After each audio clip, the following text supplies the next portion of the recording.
Astrology, and welcome to this special on Jupiter Retrograde in Gemini. I'm Amani, your holistic astrological life coach, and welcome to what's going to be an in-depth guide in all things Jupiter going into Gemini. And I like to go in depth in all that I do, and all of my interpretations, especially when it comes to Venus, Mercury, Sun transits and everything really, are based on Vedic astrology, which is based on where the planets or the luminaries, which are the sun and the moon, are at any given time in the sky. And all times are in GMT time as well. So yeah, thanks for listening. And yeah, so I'm going to do a quick summary, then I'm going to go into depth about, all the angles, how it affects your relationships, the best things to do and all that jazz. So stick with me. So Jupiter went retrograde on the 11th of November at 5:42.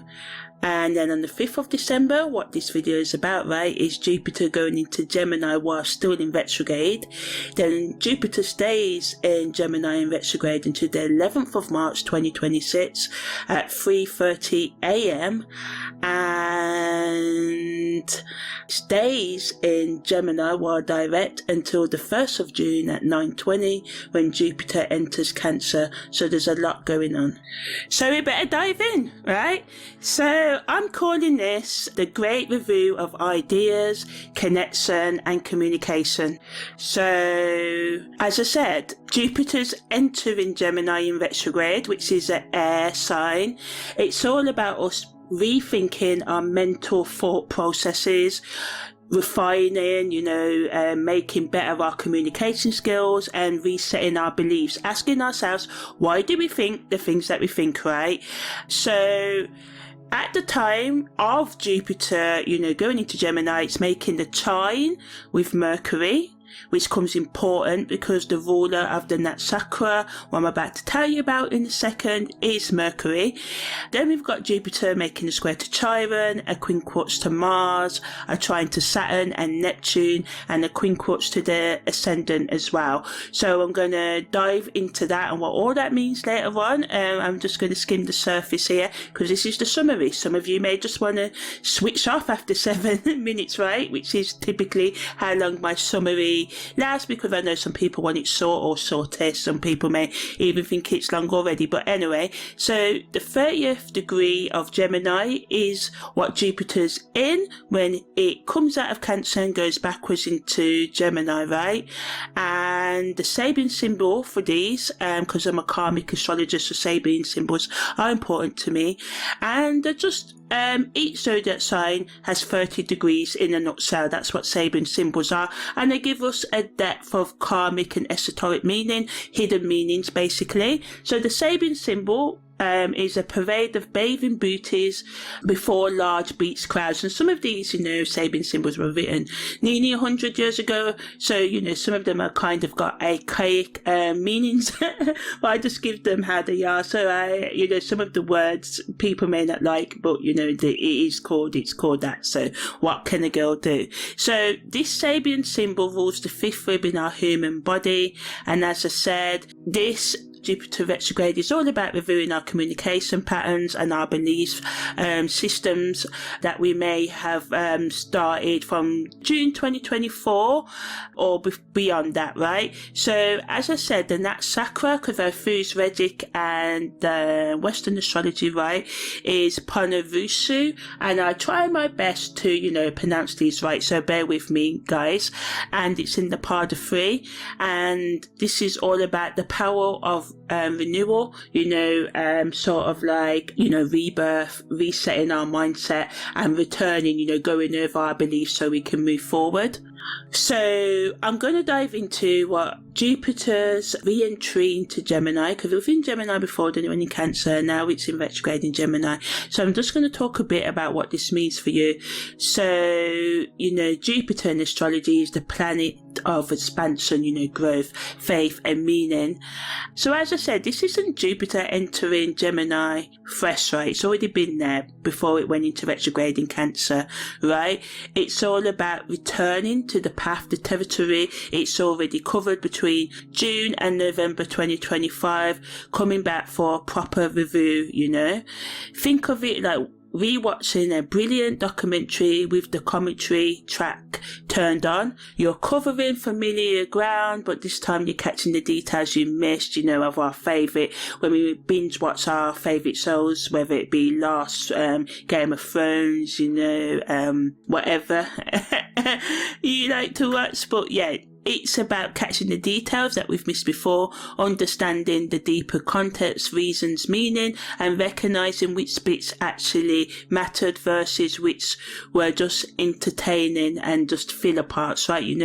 Sometimes, the season could be wrapped up in maybe 5 episodes, but they, like to drag it out to 22, but them good old days are kind of gone as well, because normally now we get 10 episodes if we're lucky. But anyway, back to what I'm talking about, hey? So when direct in Gemini, Jupiter says, learn everything, talk to everyone, grow your network, more is more, But Jupiter retrograde in Gemini says, wait, slow down, review what you've gathered, who actually matters in your network, what information was valuable versus noise, less is more, but make that less count for everything, right? So Jupiter retrograde from the 5th of December to the 11th of March, while in Gemini, is giving us 4 months of mental housekeeping, right?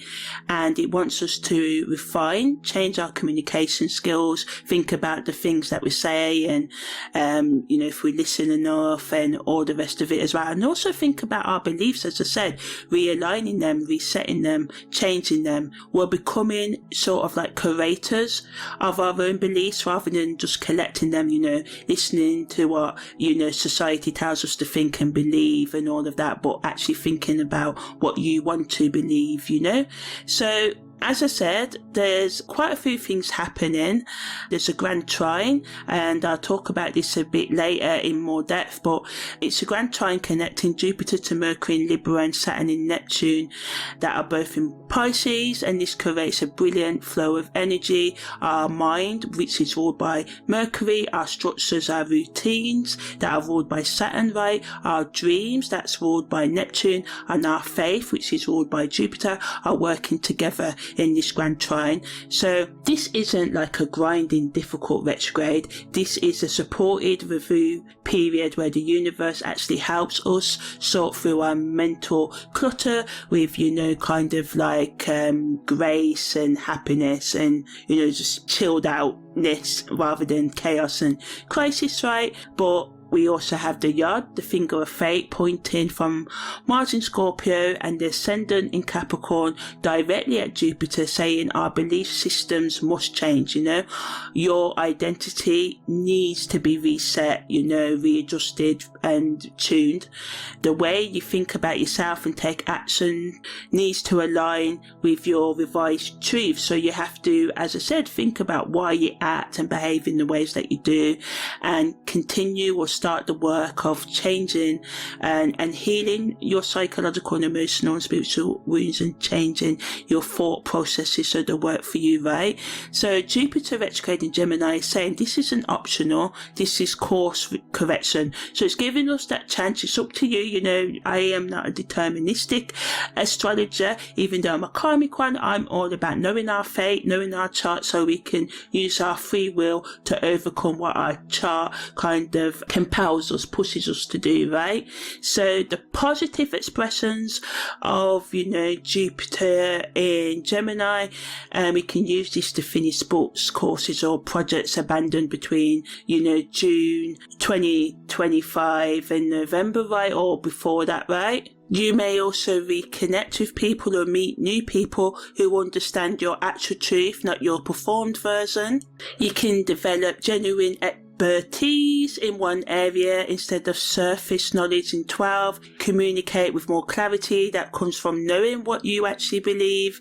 Edit any written work or audio work until it says exactly what you mean, nothing more or less. Building quality connections that kind of make your life better rather than drain your energy, Learning to listen as powerfully as you may speak, or vice versa, if you listen more than you speak, find your voice. And, creating space for you and others to be who you truly are, recognizing which beliefs you inherited from your family, the nation you grew up with, the religion and stuff like that, versus which beliefs you actually consciously choose, applying knowledge you have gathered, so doing your research or returning to things that you've studied before, because it is retrograde, right? Instead of constantly consuming more information, take a pause and think about the things you've already learned in life, the experiences you already had, right? Sometimes we always want new, more, especially in the AI-driven information technology forums and all of that. We can get things instant, right? But this is actually saying, take a breather, think about all the things, all the data, all the things you've watched over your lifetime, and think about how you can implement those into your life or learn from those experiences, right?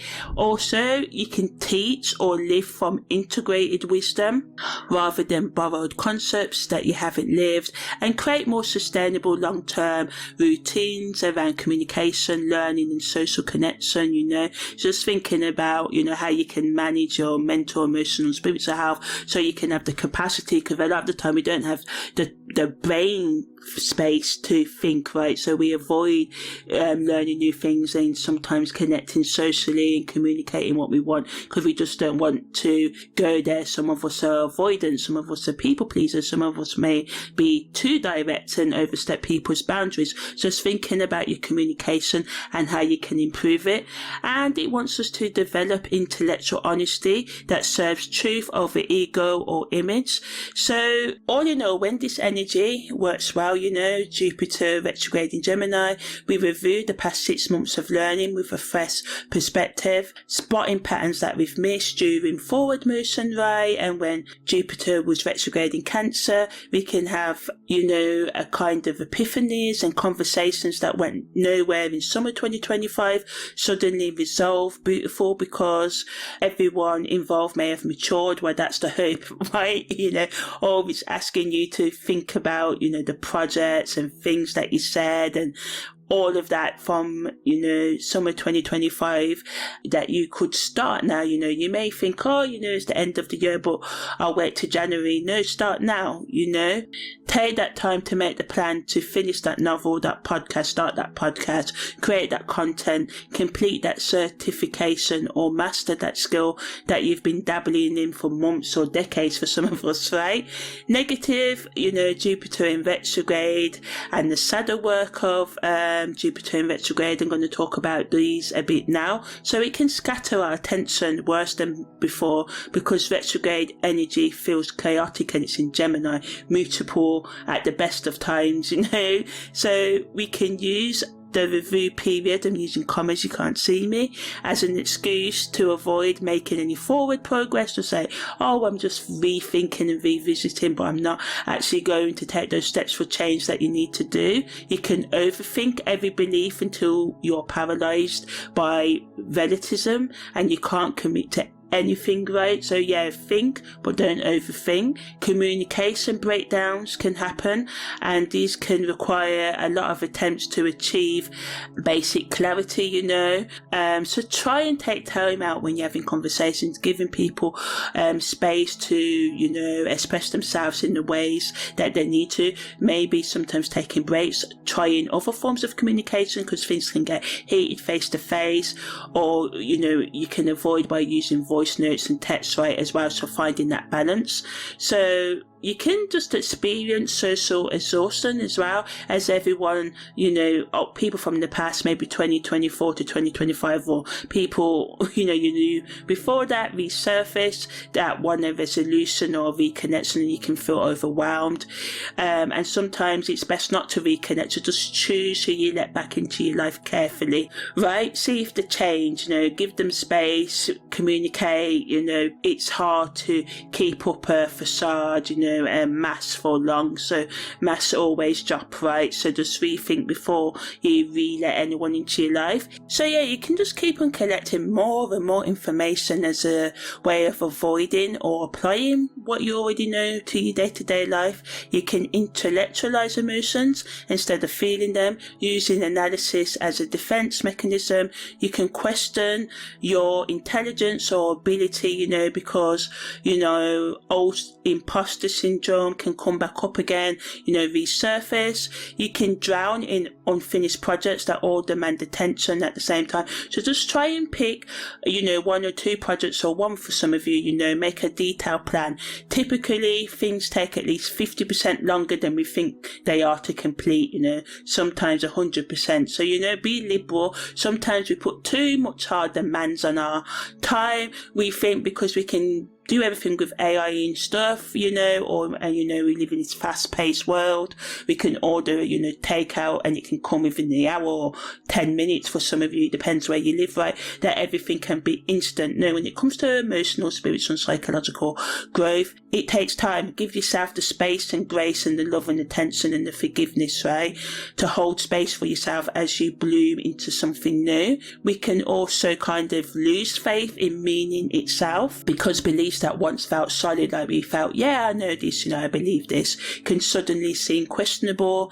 And we can people please our way through life through, you know, hiding our truths rather than speaking our truth.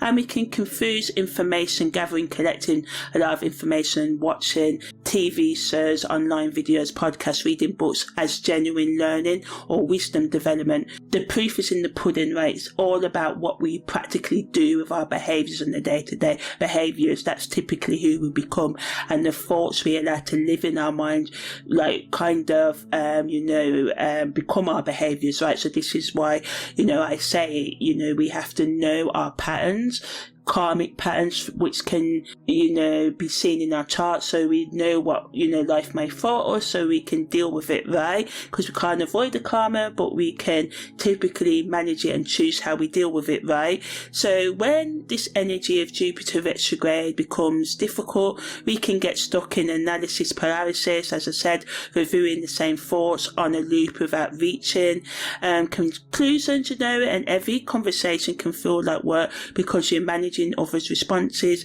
instead of speaking honestly, and our network can feel like an obligation rather than a connection, and learning can become another form of procrastination, putting things off because we're studying about change instead of changing. So the theme for this Jupiter retrograde is change, right? But don't just change for change's sake. Think about what you want to change, whether it's the way you think, the way you react, the way you act, you know. So that's the end of the summary version. Now I'm going to go deeper and talk more about the Naksatra meaning, how it affects our psychological, creative development more. Also, it affects our relationships, right? Talk a bit more about the retrograde journey, and more about how it affects us in real life, like our financial security, the political and social and collective meaning, going more into those, and the karmic meanings, right? I'm going to give you some self-reflection questions towards the end as well. Talk more about the aspects that Jupiter's making when it goes into retrograde this year. Also talk more about the Sabian symbol, the 30th degree of Gemini, right? And what that brings, what that adds to this, right? And then I'm going to wrap up and talk you through the best things to do during this transit. So yeah, stick with me for all that good stuff. Okay, so as I said, Jupiter is in the final degree of Gemini when it goes retrograde, and that's in the Punarvushu Nakshatra, which it rules. So this is really, really good, right? So this creates a feedback loop of Jupiter's themes, right? And Panavisu means return of the light or renewal, and the deity of this Natsakra is Aditi, the infinite mother who gives endless second chances, right? So it's about, sometimes we think, oh, we've run out of chances, we don't deserve forgiveness, right? And I believe this is where a lot of the world's problems come from, because we unforgive and ourselves and others at time, and we think that we can't become better, or we believe that we need to be, like someone else rather than accepting ourselves, right? So this Natsakra's power is about gaining wealth or substance, through return. So Jupiter retrograde here isn't about loss or going backwards in failure. It's about returning to reclaim what you didn't fully receive the first time, like the spring bulbs, when we're planting seeds, whether it be vegetable seeds like, called jet, or tomato seeds, right? Or, broccoli seeds or whatever.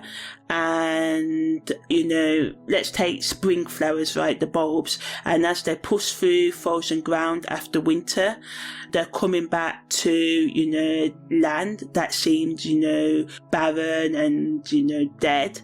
And we discover that it wasn't dead, the land wasn't dead, it's resting, and that, the ground that seems like it couldn't, everything died, the new flowers are growing.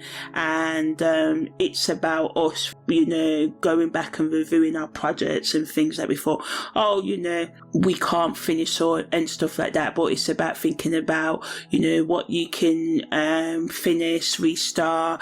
Sometimes it's not that something isn't worthwhile doing and it's a bad idea. It's about we didn't have the right plan, or we need to edit the thing we want to do, remove some sections, add some sections.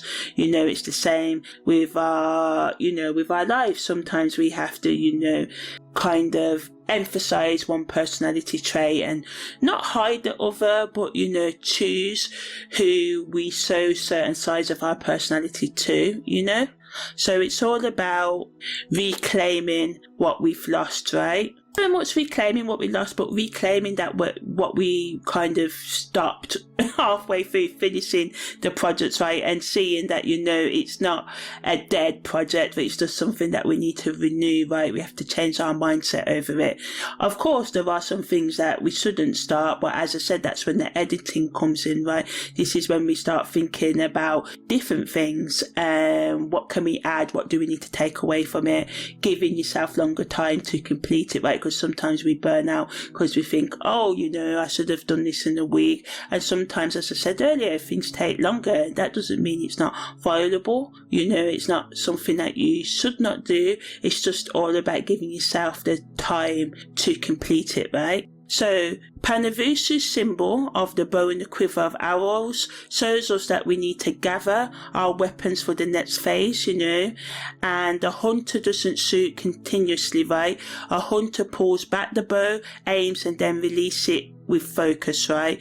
So Jupiter retrograde in Panavusu is the pulling back phase, right? You're drawing the bowstring taut, and you're taking careful aim at what actually matters, preparing for the release when Jupiter stations direct in March 2026. So this isn't saying don't start things too then. Some of you, it'd be best for you not to, but it's about saying, taking that pause to think and reflect. So when March comes for some of you, you've got the strategic plan, or you can just slowly start doing the things now. As I said, it's all about giving you the time and space to actually complete things, rather than saying, well, this person, was a millionaire by 20, and if I'm not a millionaire by 20 or 30 or 40, I'd never be one. And we've all got different goals. Not everyone wants to be a millionaire, but you get my point, right? So, as I said earlier, Panavusu is in the Gemini Navasa, which is part of 3, right, of the Natsakras. Each Natsakras have 4 padas. It's similar to the decans in Western astrology, where there's 3, but anyway. And this Navasa is all about emphasizing emotional security through intellectual clarity, right? And it's reminding us that, the mental reviewing that we do, the thinking that we need to do, it shouldn't be cold or detached. It has to be deeply connected to feeling safe in what you believe and say. So you have to, get clarity on what you believe and what you want to say, right? And it wants us to learn that genuine communication requires emotional honesty, not just intellectual accuracy, right? So now I'm just going to talk a bit more about how Jupiter retrograde in Gemini 2025 to 2026 is going to affect the different areas of our life, right? So in terms of our financial material security, our income stability is kind of connected during this time directly to how clearly we can communicate our value. So if you're a freelance writer, consultant, teacher or coach, or anyone whose money comes from communication, this retrograde reviews your messaging. Are you explaining what you do so clearly that people immediately understand, or are you confusing potential clients with jargon and buzzwords and fluff? Get specific. And this is I'm doing this myself. I'm in this process myself and making better content for you guys. So this is about getting clear on what your message is, what you stand for, and trying to explain who and what you're about in the simplest sort of ways. So review contracts or agreements that you sign between June and November 2025 or this year in general. Something may need renegotiation. You may need to re-examine terms, adjust agreements, or just get clarification on terms, right? Financial complications can come up involving sibling, neighbours, or short distance travel. Old debt, shared experience, or resource conflicts can come up that require resolution, in terms of shared experiences and expenses, there may be like, oh, you're not paying enough of this bill and that bill, or when we're having an experience of going to dinner or whatever, you're taking too much space, or to the theatre or to the concert or whatever, so just reevaluating joint resources. Investment strategies that you developed in 2024 2025, you should get second opinions on these. What looked brilliant 6 months ago may reveal its flaws now. So for some of you it's best not to, so I won't say don't, even if for some of you don't make major financial decisions until March 2026, especially if you've got strong Jupiter, Sagittarius, Gemini energy in your chart. But review your budgets based on actual spending patterns versus your wishful thinking. So get real about your finances, review them, right? Positively, you can diversify your income through communication based side hustles, and this can become more practical and achievable and realistic during retrograde by teaching what you know, writing about your expertise, or consulting in your profession can create additional revenue streams. And remember, the key is finishing and monetizing, making money from, and turning your passion into, a viable side hustle business for some of you. And not everybody wants to do that, but, think about, monetizing existing skills if this is what you want to do, rather than learning entirely new ones. I believe everyone's got their niche, so find yours, right? And everybody's got their core audience that they can go out and find, that will only listen to a message in the way that you deliver it. There may be 100, sometimes like, oh, there's so many people doing this and that. No, but some people only listen to that message from you, so don't forget that, right? So it doesn't matter if there's loads of people already doing this, only you can do the things in the way that you can do it, right? On the political, social and collective level, there can be a sort of like, things are getting crazy in the world as it is, right? But there can be more warfare using information. We're already, as you know, drowning in misinformation, and retrograde confusion makes it worse before it gets better. Social media algorithms will face increased scrutiny as their mental health impacts becomes more and more undeniable, and we're seeing this already, right? There can be more scandals around platform manipulation or revelations about how these systems actually operate. Education educational institutions can face challenges from budget cuts, teacher shortages, curriculum debates, or complete restructuring of how, we teach young people and those who are learning, right? We are seeing more and more that the old models across all areas, right, not just education, are not working. And retrograde Jupiter, right, exposes that clearly local politics can become more engaging than nationals. People realise community level change is more achievable than systematic overhaul and completely trying to change the world, right? It's about, starting at home by changing our families, our community and stuff like that.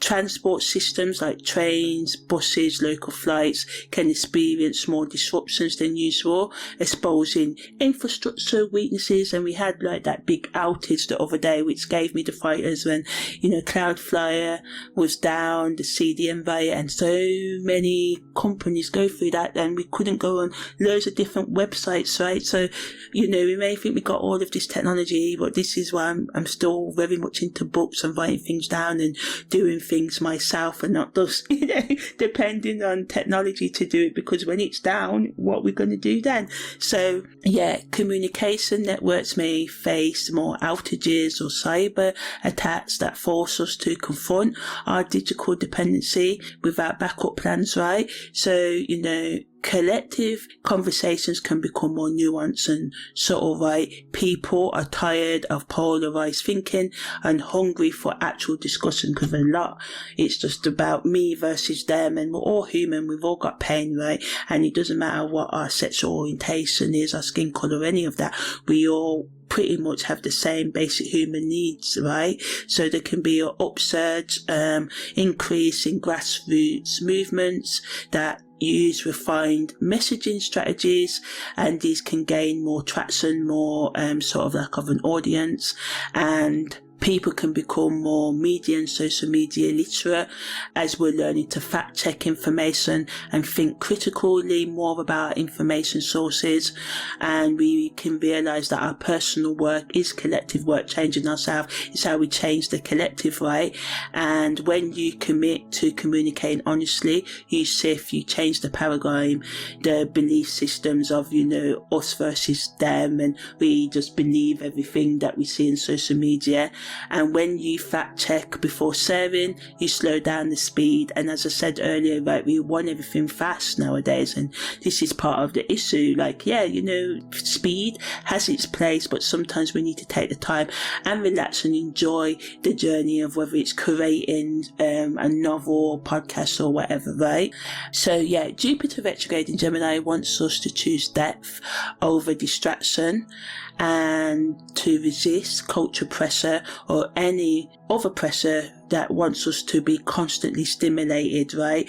And we're all kind of, in this, scrolling, we're meant to be sleeping and all of that, but, you can change habits, start small, as small individual changes create tidal patterns collectively. And like I said, if we all just change one thing positively for the better for ourselves, the world would be a better place. That's my belief anyway. So on the psychological, creative and spiritual level, mentally, we can experience cognitive dissonance, holding contradictory beliefs at the same time, and feel the friction of this. And the discomfort that we can feel with this is the engine of growth. Don't rush to resolve any cognitive dissonance. Sit with the tension. Thoughts such as I believe X, but I also believe Y, and they contradict each other. And, these kind of contradictions is information that tells us that we need to update our beliefs. Two things can be true at the same time, Sometimes we get into this thing where it's got to be one way or the other, and this is what's killing our humanity. So we also have to watch out for overthinking, because it can make any anxiety you have worse, right, if you're not careful, as our minds can work overtime, reviewing everything. This is what Jupiter retrograde wants us to do, and this can cause mental exhaustion. So it's important to take time out, and just remember that, overthinking isn't the cure, right? We have to sometimes get out of our ahead, right, and do physical movement, walk without podcasts, swim, dance, let our body discharge, release and let go of all of that mental energy. Creatively, as I said, this retrograde is brilliant for revision, re-editing, that novel you started, or that podcast you want to start, or that content you want to make, that album you've been working on for a year, whatever it is, or a decade, whatever, finish it, that painting series you abandoned, complete it, or any other design thing, right? And remember that creative integrity comes from seeing things through, not having brilliant ideas that you never execute and never finish, right? So these 4 months are your finishing window spiritually. You're being asked to tell the difference between spiritual bypassing and genuine practice. Can you explain your beliefs simply, or do you hide behind jargon? Is your practice, spiritual practice, actually deepening your connection to the sacred, or is it performance? Does your spirituality help you handle reality better, or is it an escape from reality, right? The most powerful spiritual work during this transit is developing an honest relationship with yourself, and also with your self-doubt, being honest about what you fear, what you doubt, Doubt isn't, just having a bit of like, oh, can I do this, isn't the opposite of faith, right? Certainty is. Faith and doubt dance together. If you can't question your beliefs and you don't actually believe them, you're performing conviction to avoid the vulnerability of not knowing, right? So just keep that in mind.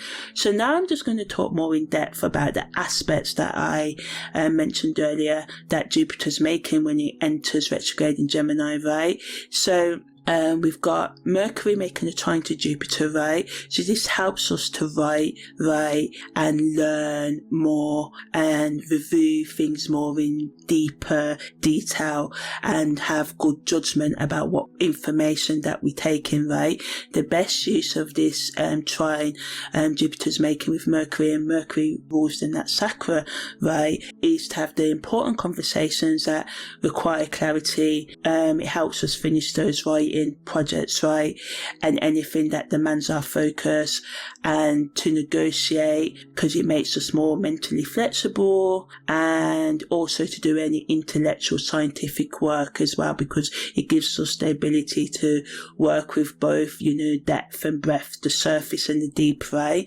So for instance, if you've been avoiding a difficult conversation with your partner about finances because you haven't been sure how to face your concerns without starting a fight, this aspect gives you the language, right? Or if you're a teacher struggling to explain complex information, simply, this aspect allows us to have the simple analogies, so use this blessed communication window, because the aspects that Jupiter makes as it goes into retrograde with flavour and stay with us through the whole period Jupiter's retrograde, right? So, Mercury's trine to Jupiter helps us to revisit things and gain the clarity we need in communication. Jupiter also makes a square to Chiron, right?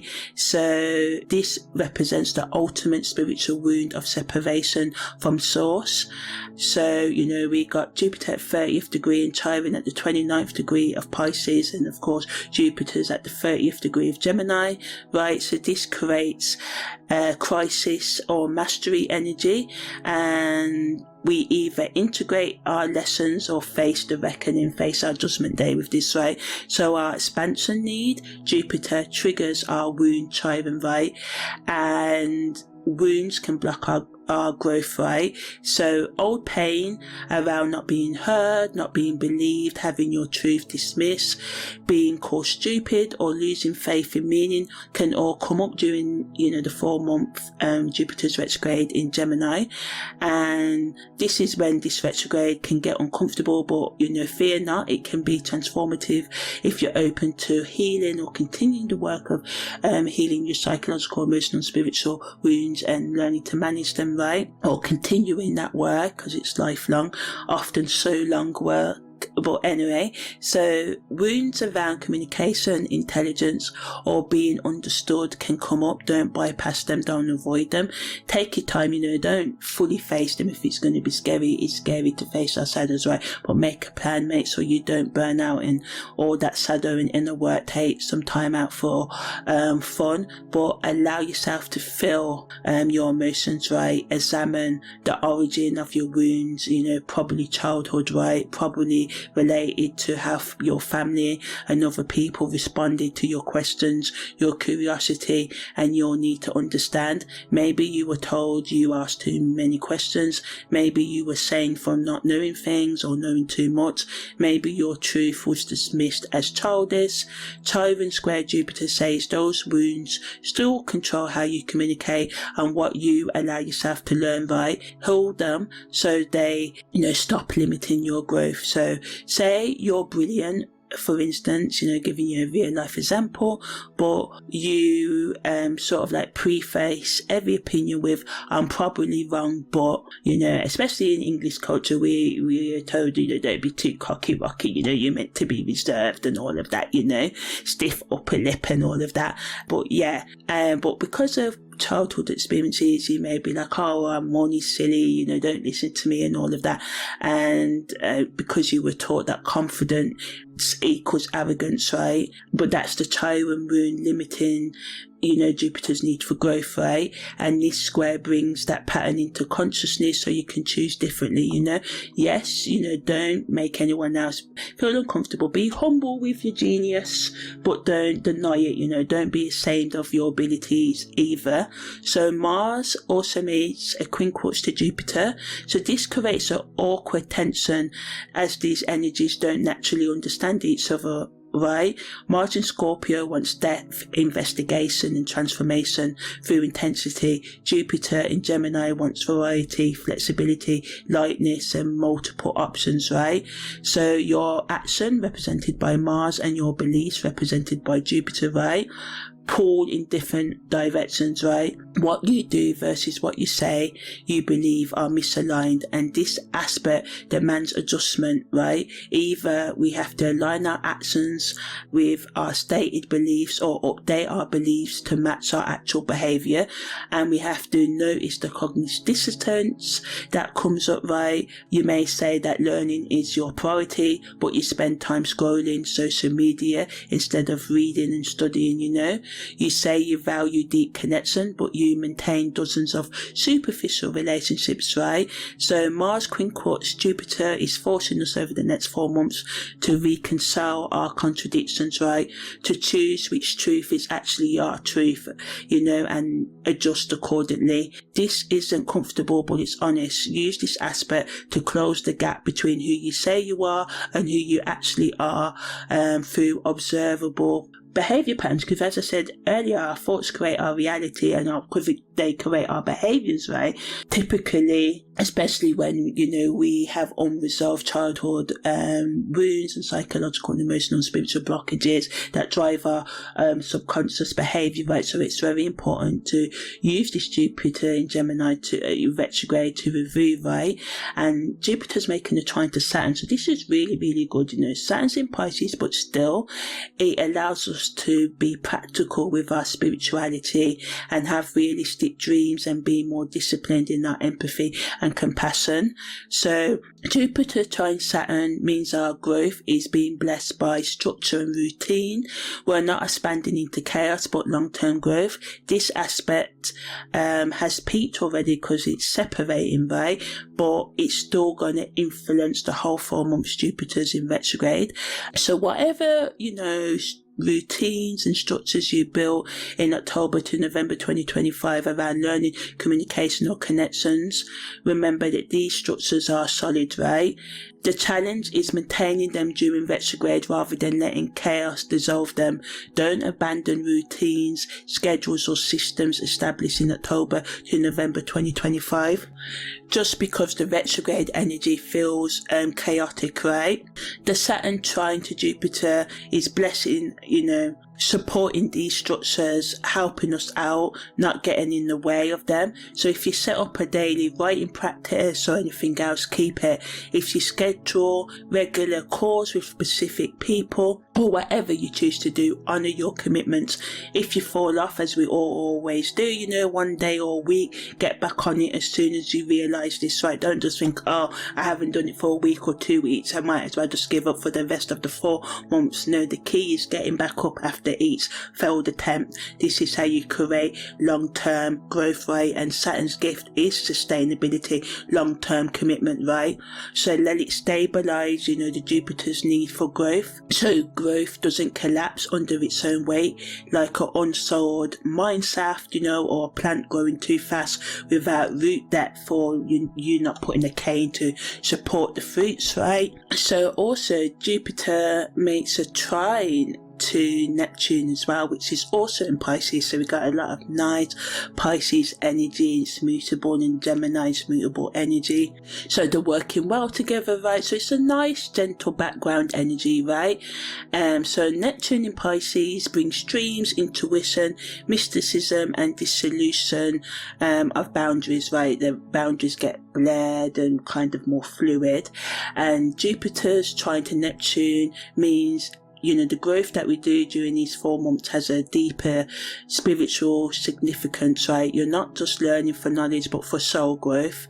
So, you know, this aspect, although it's gentle and it's separating at 5 degrees, but, you know, it's still potent because, you know, it's going to last the 4 months. Jupiter's in retrograde and it colours everything with meaning. So poetry, connection to something larger than yourself.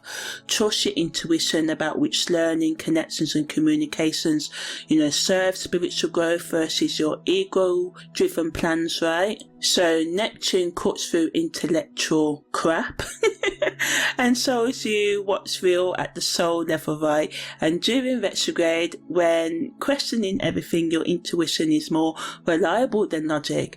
If belief feels spiritually dead, even through intellectual sound, trust the feeling. If connection feels soul nourishing, even though it doesn't make practical sense, trust the feeling, right? Jupiter's trine to Neptune says not everything true can be proven, not everything meaningful can be explained. Some knowledge comes through direct spiritual experience, bypassing rationality and the mind entirely, right? And this retrograde teaches us to honour both our rational side and mystical knowing. Okay, so Jupiter makes a quincunx to the ascendant, and the ascendant's at the 29th degree of Capricorn, right? So our ascendant represents how we present ourselves, our approach to life and immediate response to situations, right? So Jupiter quincunx the ascendant during retrograde means our expanding, our growing beliefs and our revised communication don't entirely fit our current identity. Something must change.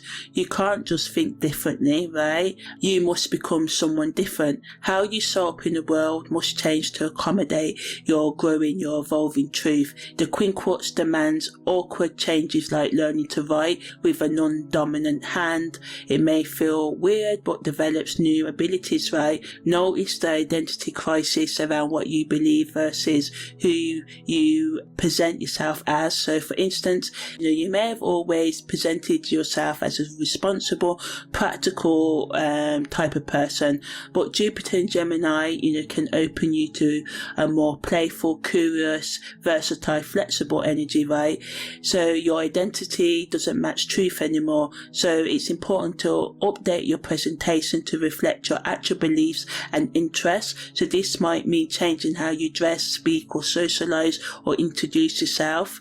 It may mean acknowledging interests you've hidden because they don't fit your brand, and it may mean admitting you've changed and letting people see your new vision, right? This can be uncomfortable, yes, but it's necessary, right? So, you know, if you choose not to do this, you know, letting people see your new version of yourself, right? You may perform an outdated identity whilst your actual self suffocates underneath the persona you've outgrown but fear releasing, right? So as I said, is it uncomfortable to change? Yes. But is it necessary? Absolutely, right? Okay, so now I'm going to talk a bit more about the Sabian degree that Jupiter is in when it goes retrograde on the 5th of December. So as I said at the beginning, the Sabian degree is the 30th degree of Gemini, and it has the Sabian symbology of a parade of bathing beauties before large beach crowds.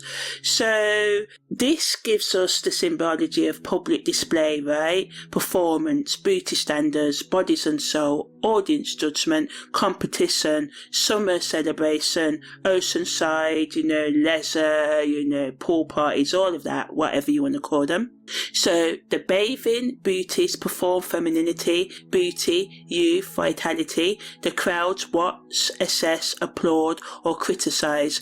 So this degree confronts, addresses tension between self-expression and public reception, how people receive us, right? Deal with us, whether we're popular, whether we get those likes on social media, whatever you want to say about it, right? It, once again, as I said, sort of like puts a spotlight on that fine line between authentic presentation and performative display, between celebrating ourselves and seeking validation from others, right?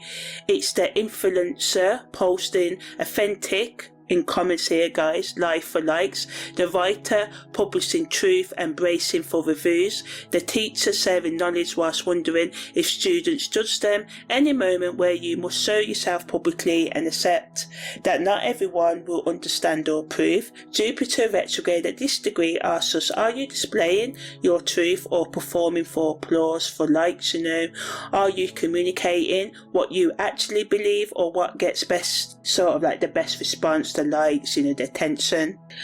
Another question to ask yourself, are you connecting authentically or networking strategically, right?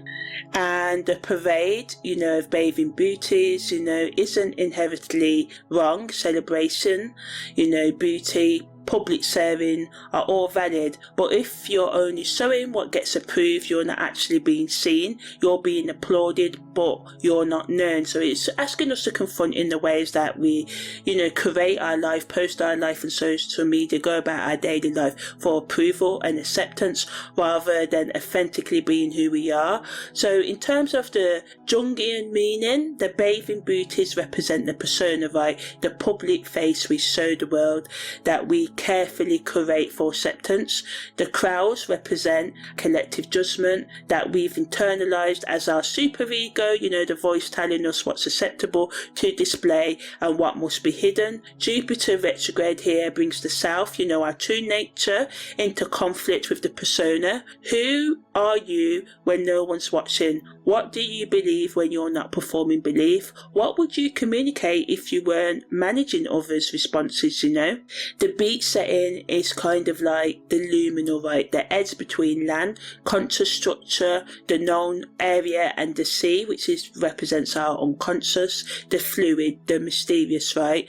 So at this Jupiter retrograde and over the past 4 months, and I feel something really special about this period, so I really, really implore you, if you have been wanting to start something or restart something or change, this is a really good energetic astrological time to do so. We're at a threshold between what you've known about yourself over your lifetime and what you haven't yet discovered. The pervade forces of consciousness. You must choose what to reveal. Retrograde Jupiter says review those choices. Do you hide too much? Did you reveal things that weren't yours to share? Did you perform someone else's truth thinking it was yours? And to just really question. So over the next 4 months, to integrate this energy, as I said, review everything that you put on public display, social media, all of that. Review your beliefs, your communication, your relationships, your connections, the way you learn, the way you teach things, or the way you believe in the teachings you were told, the religions you were brought up in, philosophy and religion you practice, if any, right? If not, why not? The parade symbology asks us, what version of yourself have you been showing Is it true? Is it you? Or is it what gets likes, you know? And this retrograde gives us permission to start performing and start being, to say what's actually true rather than what sounds good, to communicate actual beliefs rather than beliefs that position you as smart, enlightened or evolved, right? And by March 2026, when Jupiter goes direct, your public presence, how you communicate, what you teach, what you say, who you connect with, you know, should reflect actual truth rather than your performed truth, right? And yeah, you know, it's how it goes. I've experienced this myself. The crowds may be smaller, who you appeal to may shrink, that's the word I was looking for, but at least they'll be actually seeing you, who you really are, right? So in terms of the health influences at the beginning, I said this degree represents, it rules the fifth rib in our human body, and this fifth rib protects our heart and lungs, right? And a healthy fifth rib supports both, you know, our protection and openness, because it protects our heart, but our lungs are what, if you open us up, we take in the breath that open, right? So yeah, it reminds us that we can guard our heart while still connecting, right?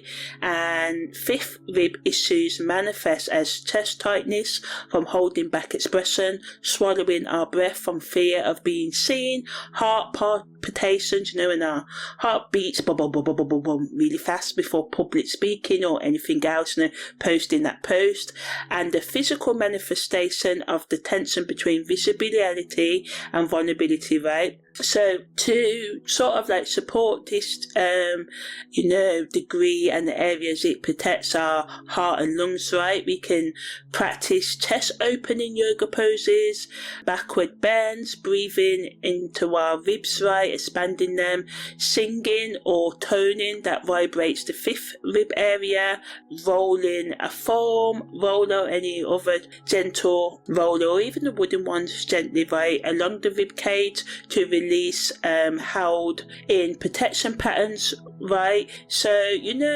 ultimately practice speaking your truth in low stake situations before high stake ones appear, building your confidence gradually. So I don't know, maybe where could you start speaking the truth with a neighbour maybe or colleague before you speak the truth that you've been holding back from your family or partner.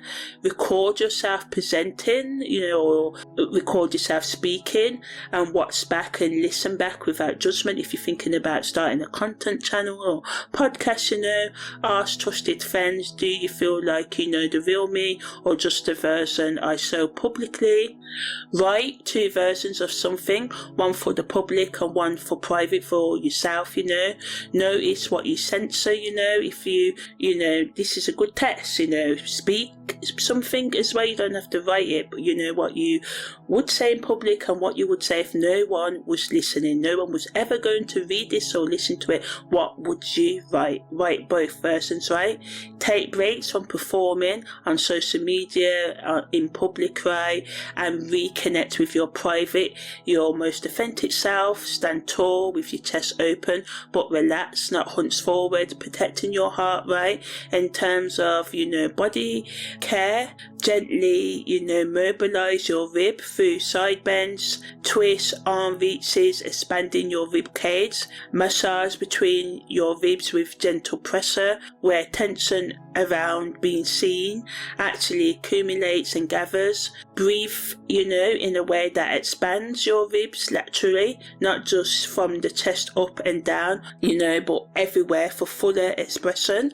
If your chest tightens before public speaking, if you're going to do any, it's your fifth rib contracting, so conscious breathing releases this contraction. Singing, toning, vocal exercises literally vibrate the fifth rib, letting sound create movement. Notice any hunching forward, which is, a form of protecting your heart and chest, which is good to do, but also can represent, defensiveness. So practice being open without defensiveness, right? So now I'm going to bring the synthesis between the Sabian symbol, which is, most typically, associated with Western astrology, and then that Sakra, which is associated with Vedic, right? So the Sabian symbol emphasizes public performance and display, whilst the Punavusuna Sakra focuses on return, renewal, and second chances through a deity's infinite maternal compassion, and together they create the complete picture. Western tropical astrology highlights the psychological challenge of authenticity versus performance in public, and Vedic astrology reveals the soul pattern beneath it. You have been given countless chances across lifetimes to get this right, and you're being given another one now. So, this isn't contradiction, it's depth. The Sabian symbol shows what you've been learning in this lifetime through public expression challenges, and then that Sakra shows the soul pattern beneath it, the eternal return, the endless renewal, the mother who never gives up on her children, no matter how many times they stumble. Use both lenses for the fullest understanding of this transit's transformational potential. And as I said, if you really tune into it, I'm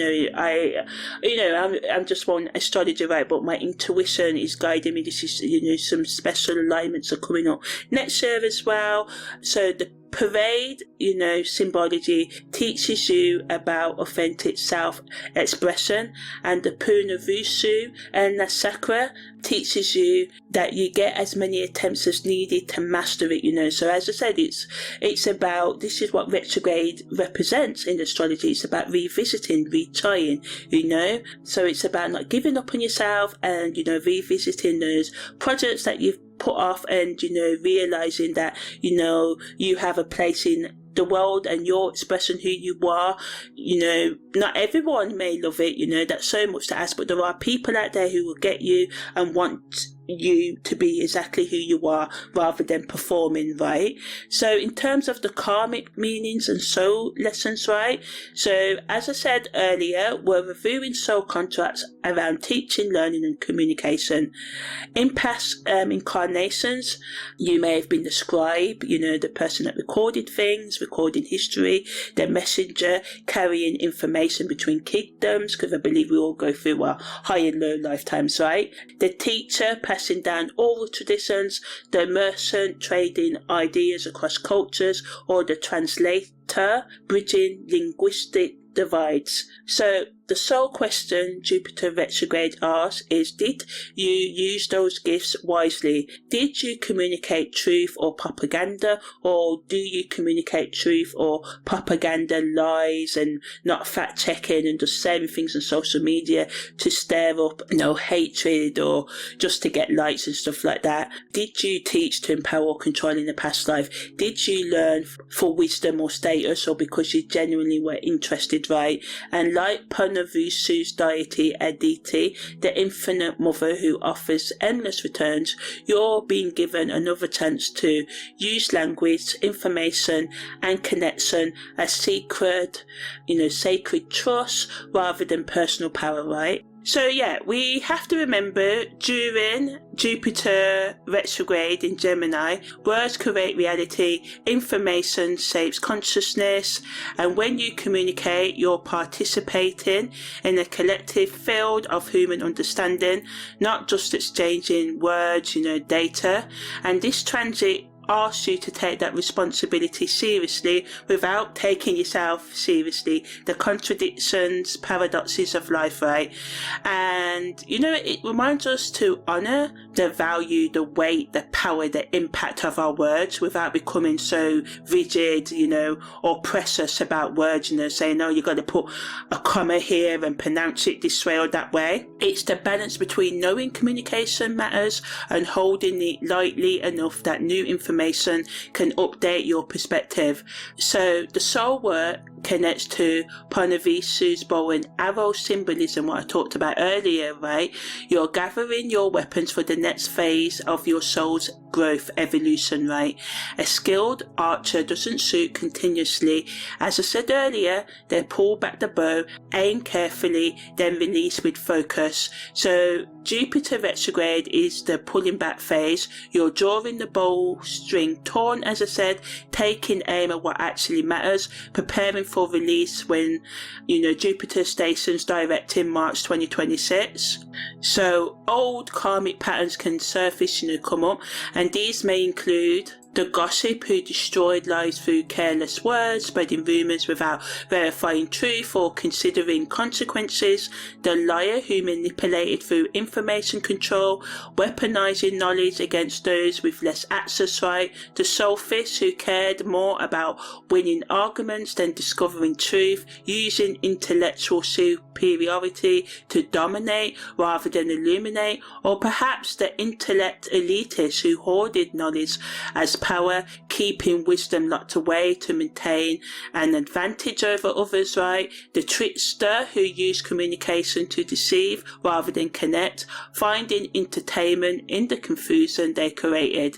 The external student who hid from life in, perpetually, continuously learning things, just accumulating knowledge and degrees and certifications to avoid actually living and working and stuff. So if you find yourself falling into these patterns, spreading information without verification, using intelligence to dominate conversations, collecting credentials without applying knowledge, manipulating through half-truths, or staying perpetually busy with learning to avoid anything else. These are your karmic shadows asking for healing through conscious recognition and different choices. So it's not about being judgmental, right? It's not about that. It's about calling yourself out in a gentle way and making a plan to change, right? So in terms of the generational patterns that come up during Jupiter's retrograde in Gemini, right? So all of us have inherited communication styles from our family, right? How our parents or primary caregivers spoke to each other, family members, whatever, the connections to the people you were around when you were growing up, right? How conflicts were handled or avoided, how emotions were expressed or suppressed, bottled up, pushed down, and how learning was valued or dismissed, how questions were answered or shut down. All of this shaped your reality with communication.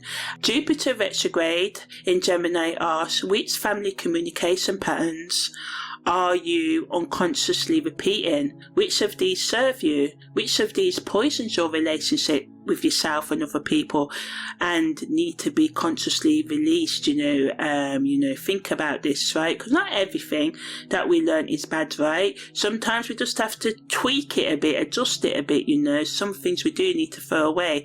So for instance, maybe your family handled conflict through silence and withdrawal.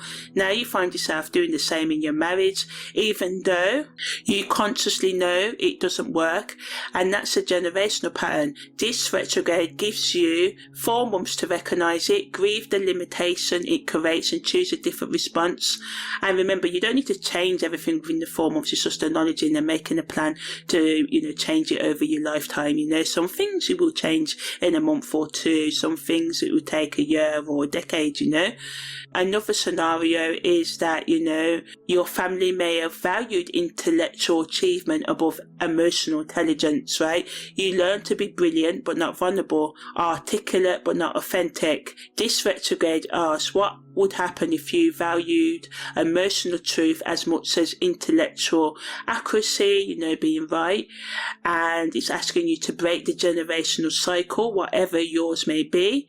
And remember, the work is real, but so is the transformation available to you, And Panavosu's power, renewal through return, means you're not starting from scratch, You're coming back to territory, knowledge, information, experiences, equipped equipped now with wisdom, the wisdom you didn't have before, right? And the gift of this retrograde is that you get to try again with greater consciousness and awareness, right? So now I'm just going to talk about how Jupiter retrograde influences our relationships, right? So in romantic partnerships, for instance, say you're in a long-term partnership and your Venus is in Cancer, maybe since 2025, when Jupiter moved into Gemini, you've both been busy. You started that certification course, or they took on a demanded product, or something just brought distance. That's it, kept distance, brought distance into your life, whatever. And you only talk daily about logistics, like who took the bin out, who's going to pay this bill, pick up the kids, do whatever. Maybe you have sex without intimacy, you're functioning as roommates who care about each other but aren't actually connected. And during this retrograde, you or they mention offhand that, you're not sure that you're happy anymore, you're not sure about the relationship, and maybe they're right, because maybe you're not sure or they're not sure. You may voice the concern, and you're both not sure really, and this is the conversation you've been avoiding for months. So clear your schedule for a weekend away, no kids if you've got any, no distractions, no phones. Friday night, say, I need to talk about something that scares me, I feel like we've drifted. Or if you pre-planned this, then you talk about in more depth, why you've got the room and space. Sometimes we can just say things in the wrong time, but then again, sometimes we need that confrontation, right? So sometimes things will just come out and you deal with it how you deal with it, right? So in this scenario, let's just say Friday night, you're away, no kids, no distractions, no phones, whatever, and you say, I need us to talk about something that scares me. I feel like we've drifted apart. I don't know if you feel it too. I love you, but I'm not sure if we're actually happy together right now. And then it may be good for you to make lists about what you love about your relationship, what frustrates you about the relationship, and you both should do that. Or if you're in a throuple, everyone involved do this, right? Maybe what do I need that I'm not getting? What am I withholding that may help? Say your list, right? Cry if you need to, fight if necessary. By Sunday evening, because we're starting this on Friday, right? So by Sunday you'll either be reconnected or clear about if you need to separate, right? And any scenario, whether you decide to reconnect or separate is better than just drifting. That feels like, ships passing in the fog in the night, right? So yeah, in terms of family relationships, as I said earlier, imagine a scenario. Let's go back to the scenario, right, where your sister with whom you've had a complicated relationship with, involving old resentments, misunderstandings, and years of surface level contact, texts you in early December. She references a conversation from 2025 or 2024 or 2000 or 1970 or whatever, that you barely remember. She says she's been thinking about it and wants to talk properly. Don't dismiss this as random.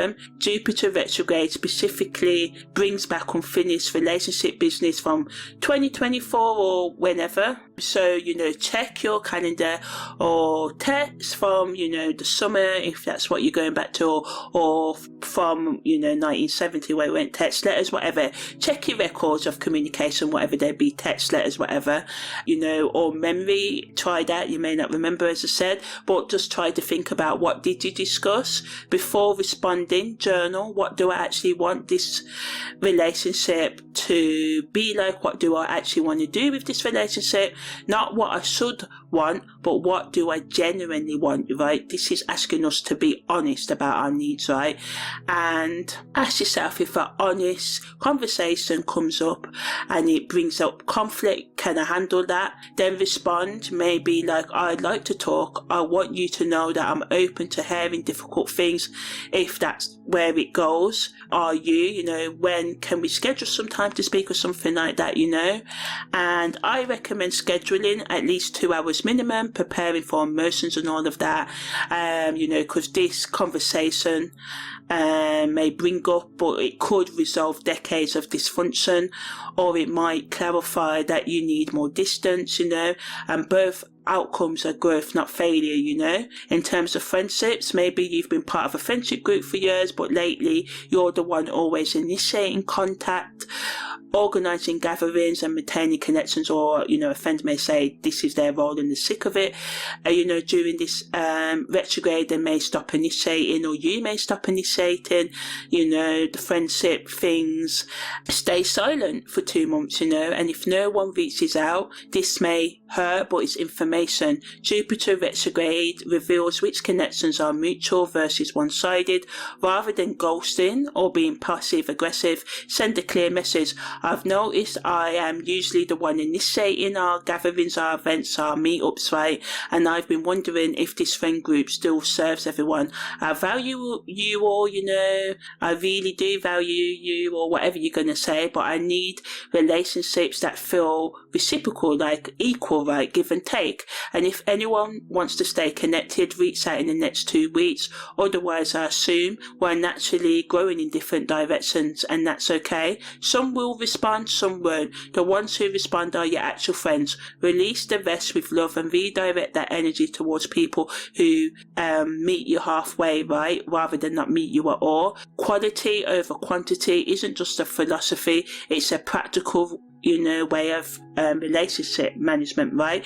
And of course, you know, there may be reasons why someone may not reach out within the time period. It may take them longer, and that we've all got different ways of responding. We don't genuinely and in general like being called out as humans, you know. It can be really hard, so, you know, but also use your judgment and, you know, be prepared to let things go, and so empathy to yourself and others as well. So in terms of professional relationships, maybe you've been, you know, collaborating on a project with a colleague who seemed brilliantly initially, but has become increasingly unreliable, missing meetings, not delivering promised work, and forcing you to pick up the slack. During this retrograde, or maybe you're that colleague and you're going to get called out, but anyway, maybe during the retrograde they're supposed to present the section you both worked on, but their part is incomplete and it makes your contribution look bad. Don't cover for them again or complain to others. Schedule a private conversation, like, you know, we need to discuss this collaboration.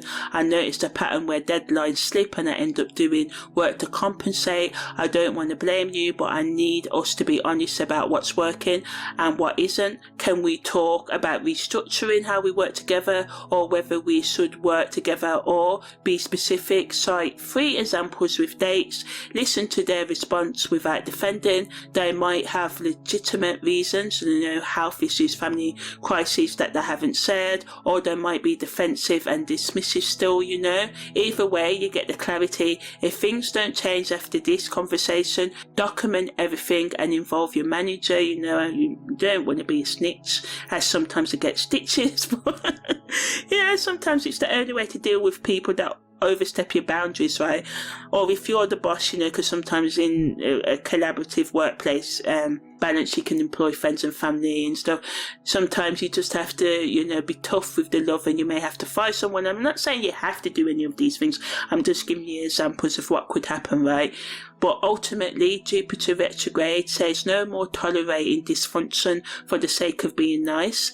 Professional relationships require professional standards, even if it's your friend or family member, right? And you're allowed to expect competence from your colleagues, right? Even if they happen to be your mom. And I'm not saying be nasty to your mom. That's not what I'm saying at all. So don't take me out of concept. But we have to have boundaries, right? So yeah. So now I'm just going to talk about how Jupiter retrograde affects like our education and learning and our development, right? So in terms of education and learning, Jupiter in retrograde is really good at helping us finish degrees, abandon right? Anything that we started but not finished, returning to subjects studied briefly and give them proper attention, right? It's brilliant for consideration before accumulation. If you're currently in formal education, use these 4 months to catch up on everything you've fallen behind on, review past material. You'll understand it better now with experience as context. If you've been considering going back to school, research programs, you know, thoroughly before applying to anything, you know. For some of you, maybe best to wait until March 2026 to submit applications, but this ain't always the case. Trust your intuition.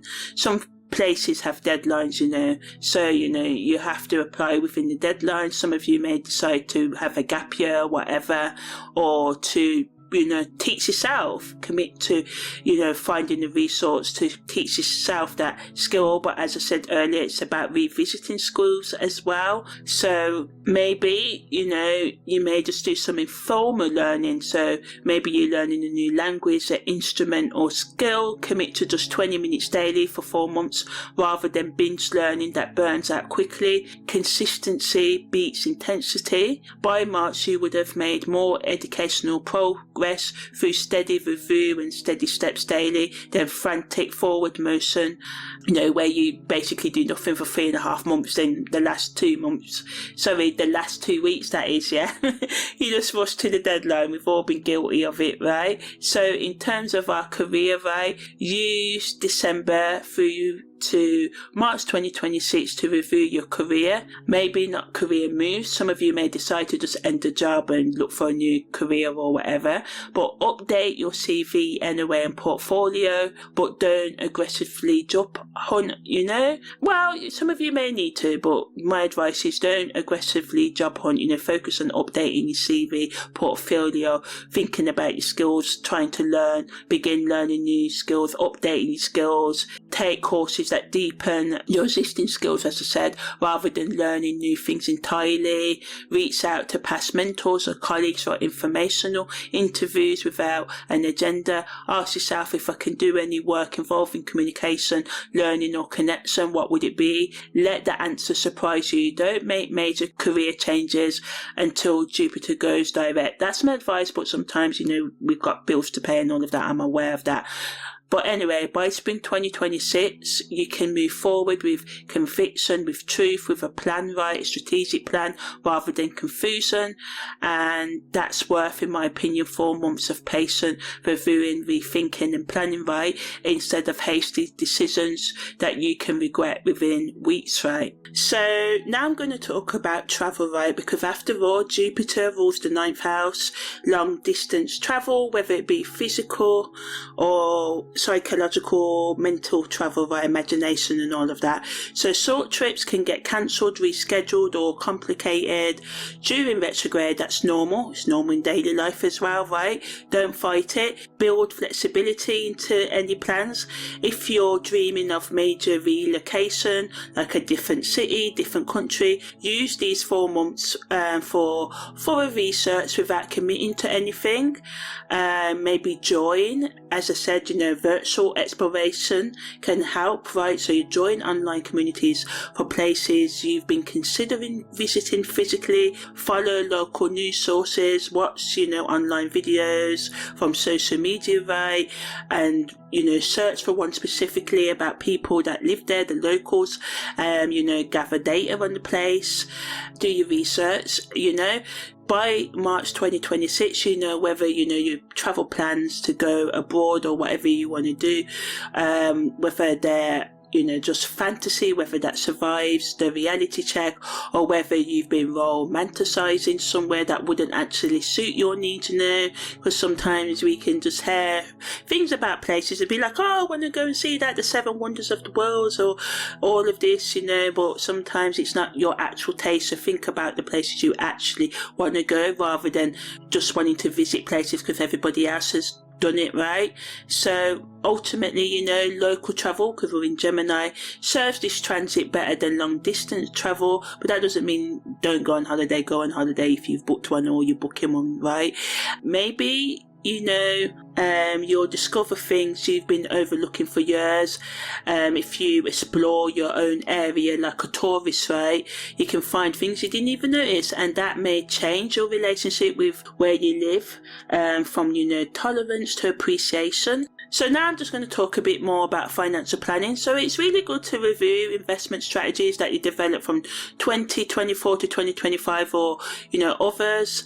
really reviewing them for flaws that you may have missed during, the optimistic forward motion of Jupiter, right? Consult financial advisors for second opinions, research financial literary topics that you've glossed over before because they seem boring or complicated. Review budgets based on actual spending patterns, not aspirational ones.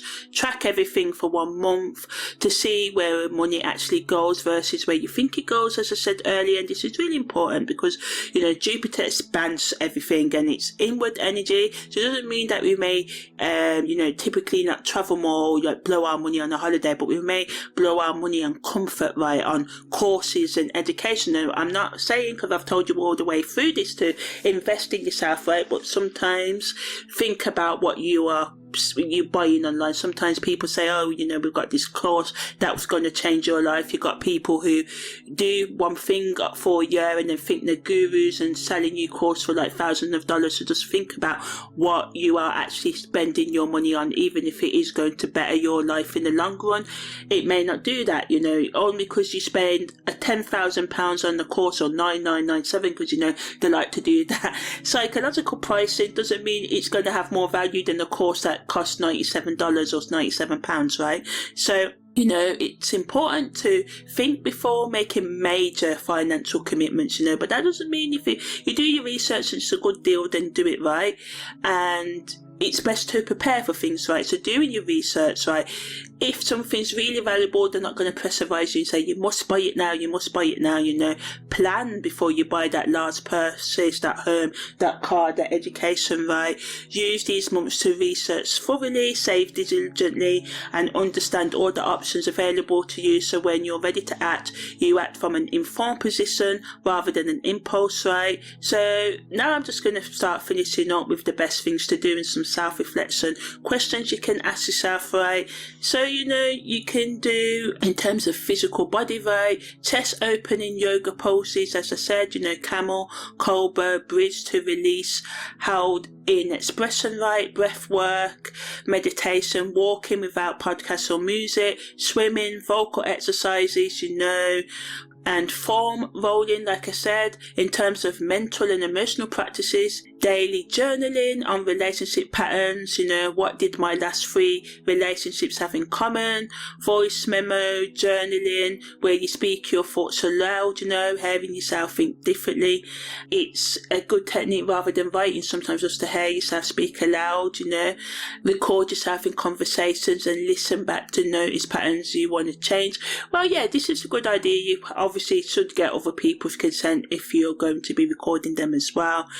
Meditate on your thoughts, reserve your thoughts without engaging in them, building witness consciousness, just being aware of the thoughts that I wouldn't say allow, but that play in your mind and that drives your behaviour. As I said earlier, it's very important to, monitor your thoughts and try and build positive ones. You don't need to do it like a maniac, My goal is try to think, at least 51% of the time positively, right?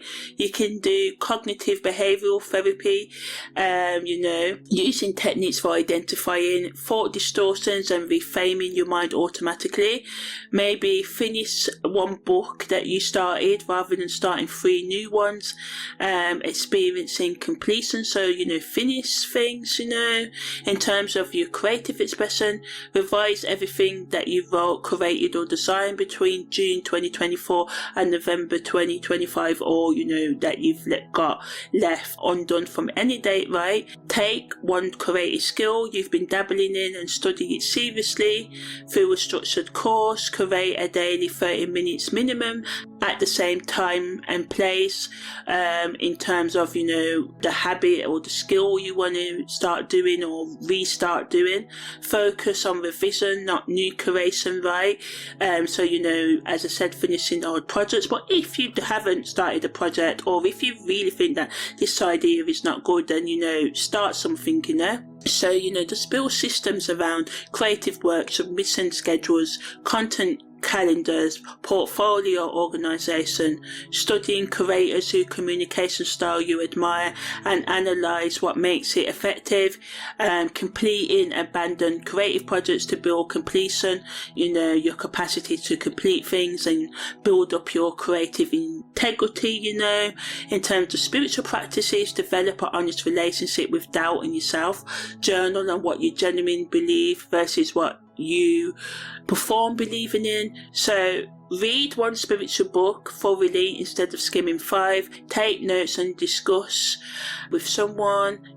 Create communication agreements for spiritual discussions that prevent bypassing through transcendental language. Sometimes, with spiritual practice, it can be like using this language that actually stops you from truly dealing with your emotional and psychological stuff, by passing it off as just that, it is what it is sort of thing. Do a daily practice of one spiritual technique, whether it be meditation, prayer, breathwork, without switching constantly. Examine where spirituality serves growth versus where it serves avoidance of practical reality, right? In terms of practical changes to your life. Have weekly relationship check-ins with your partner, if you are a partner, or with yourself. Forms, structured questions about what's working, what's not working. Have a auditing information diet for 1 week, and ruthlessly cut anything not actively improving your life. So just think about the things that you believe and what you're taking on social media, or other podcasts, or reading or whatever, and think about what is not serving you, and let it go. In terms of a communication ritual, maybe you can have weekly calls with specific people that you care about, maybe write monthly letters, structured expression over just quick text messages, trying to have more meaningful connection. Schedule connection time, like scheduling business meetings, schedule these dates with your friends or your lover, or with yourself, because relationships require active maintenance, right? Take yourself on proper dates if you're single. Plan them, dress them up, enjoy your own company. Genuinely build standard operating procedures for repetitive, tasks you do often, so you stop reinventing the wheel, right? Choose what resonates, and leave what doesn't, ultimately, because you know yourself better than any transit does, and as I said, these suggestions are just starting points, not prescriptions. Take what resonates, discard the rest, because the best practice is whatever one you actually do consistently for 4 months, rather than the perfect one you abandon after 3 days, right? So in terms of self-reflection questions, you can ask yourself these, right? You can ask, where am I collecting knowledge without applying it, and what am I avoiding by staying in learning mode constantly? Just because this transit wants us to focus on whether we lose learning as growth or as avoidance. If you have skills that you're not using professionally, examine why.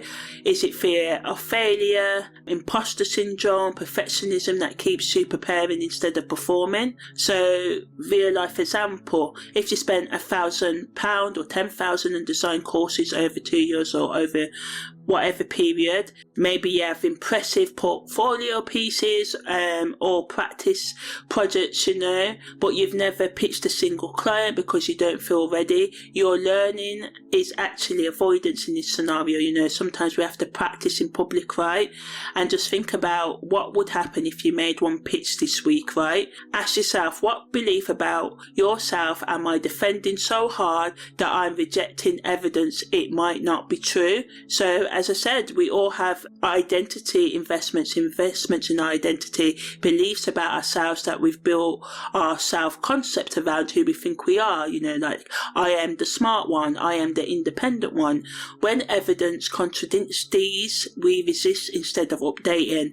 So imagine that your entire identity is I'm independent, I don't need anyone. Friends call you distant, partner leave because you won't let them in. What if you're not independent? What if you're terrified of dependence because you learned need equals abandonment, right?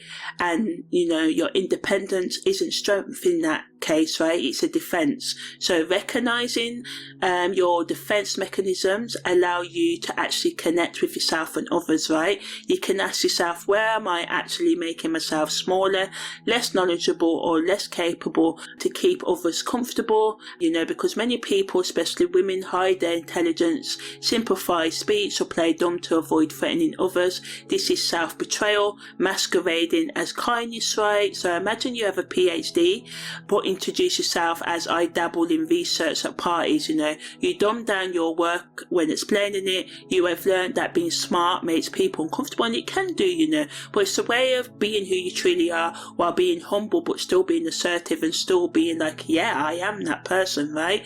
So because your skills make you feel like, or people do feel uncomfortable about you being smart or whatever, you've spent years hiding. But what would happen if you stop? Some people would drift away, it's true, but they weren't really for you in the first place. Better people will arrive, right? So ask yourself also, am I talking about my emotions or actually communicating them? Talking about emotions is I've been feeling stress. It's different from communicating your feelings directly, such as I am angry that you dismissed my work. First is a report, the second is a vulnerable truth. So maybe you've told your friend you've been feeling disconnected from your friendship lately. They responded supportively but vaguely. 3 months later, still disconnected. So you have to try a different approach, right? So maybe you say, I felt abandoned when you start responding to my texts about my mom's illness. A specific truth works better than general observation, right? So what would I believe, think, or say if I wasn't afraid of being wrong or judged? Fear of judgment keeps many people silent about what they actually think. You perform consensus agreement, right, whilst internally disagreeing with nearly everyone around you. So, maybe you hold political, spiritual and philosophical beliefs you never share because your family would disown you, friends would argue, your social circle would reject you. You're performing an agreement whilst internally disagreeing. So start a private blog where you write actual thoughts, share with trusted friends, because I know it from my own experience. It's not easy. It's not easy to always share your thoughts with family and friends and that. And as I said, the right people stay right, and sometimes we can't just cut everyone off. So sometimes we just can't have certain conversations with people. So this is why it's important to reach out and reconnect or connect with people that share your interests, right? So within 4 months, if you put yourself out there, you will find your people. Of course, vet people. Don't ignore red flags, because I listen to a lot of true crime, so I don't want to be making anyone walking to death or anything like that. But vet people, but also be open, because there are still a lot of good souls and people out there, right? It's just about not ignoring red flags and doing your safety checks and all of that as well. And like I said, most mass drop within 3 to 4 months, but sometimes when we first meet someone, we can just be caught up in the glamour of meeting them and having someone new, rather than actually witnessing their behaviour objectively and seeing if they're right for you. But ultimately, find your people, the ones who think like you, and start wasting energy pretending around people who never accept the real you, because a lot of the time the people they're not really for you, they're just going along with it, and that can feel empty. That's how we can have millions of friends and feel alone and have lots of social media likes and all of that, but no one really knows us. So it's very important to get real during this Jupiter retrograde in Gemini about what you really want, right? It's a review period for the next 4 months, from the 5th of December, as I said, to the 11th of March 2026. Remember, you're not expanding into new territory, new pathways. You're consolidating ground already covered, reviewing patterns from June 2024 forward, all your life, right? Refining everything about how you think, speak, learn and connect. Or some of you just need to pick one thing, or it may be best to just pick one thing because Gemini energy could make us do too much. So change one thing if you feel, but if you change how you think, this will change how you speak and how you learn and connect anyway. The grand trine to Mercury, Saturn and Neptune provide support and flow. These aspects create opportunities for intellectual change, communication, mastery and grounded optimism and spiritual vision, right? And the square to Chiron demands that we face old wounds around being heard. The quincunxes to Mars and their ascendant require aligning actions with beliefs and updating identity to match truth, right? And Jupiter at the 30th degree of Gemini, the parade of bathing beauties, part 3 of the Panavusu Nasakra, right? The power of renewal and return. Ask us, what are we displaying publicly? What are we ready to change? Are we being authentic or performing? Can we be visible without being vulnerable to every judgment, right? Because people are going to talk, and I know it can be hard, but it's very important to realise that some people always try to bring you down and troll and all of that. So the best we can do is make ourselves resilient to them, right? Because they won't stop their behaviour, and we have to try and not make them affect us. And I know it can be hard, but ultimately, these 4 months can help you find that balance between protection and openness if you're open to it, and research and, work with yourself and get real with yourself, right? And get in sync with that balance between serving yourself and guarding your heart and being open to the right people as well, because as I said, not everybody is for you, right? So one day I will learn to speak, but anyway.